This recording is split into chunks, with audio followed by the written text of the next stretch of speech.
વિસનગરથી નીકળી હતી. આજે અમદાવાદ જવાનું છે. કાપડ લેવાનું એલિસ બ્રિજ પહોંચી. વિસનગરથી 9:30 વાગે નીકળી હતી. અત્યારે 12:15 થઈ ગયા છે.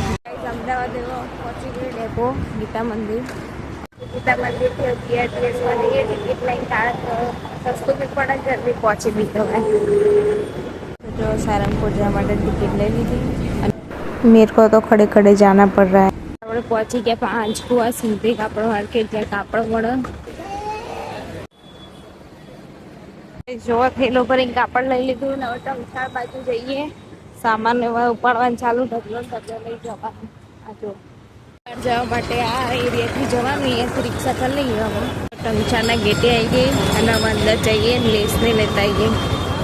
જો ગાઈસ ખાલી કેટલો બધો ટ્રાફિક ટંચાણમાં તો સામાન તો એમ કે વધતો જાય હાથમાં બી ખરી ના બેગ બી ભરાઈ ગઈ, ફૂલ થઈ ગયો સામાન. હવે રતનપુર જઈએ તો જો રતનપુર આવી ગઈ ને હવે જઈએ અંદર. માહોલ જોરદાર, નવરાત્રી છે એટલા માટે તો ડેકોરેશન કર્યું. 2 કલાક એવા હું રાણી નજીરામથી બહાર નીકળી જોવા ગઈ હતી, કશું મળ્યું. ગીતા મંદિર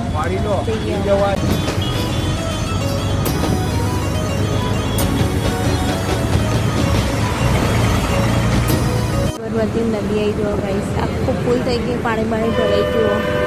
બસમાં બેઠા હવે જઈએ મહેસાણા. મિની તબિયત ખરાબ હોય તો ખબર પૂછું કંઈ રાત્રે બસ ચાલો તો મળીએ. બાય.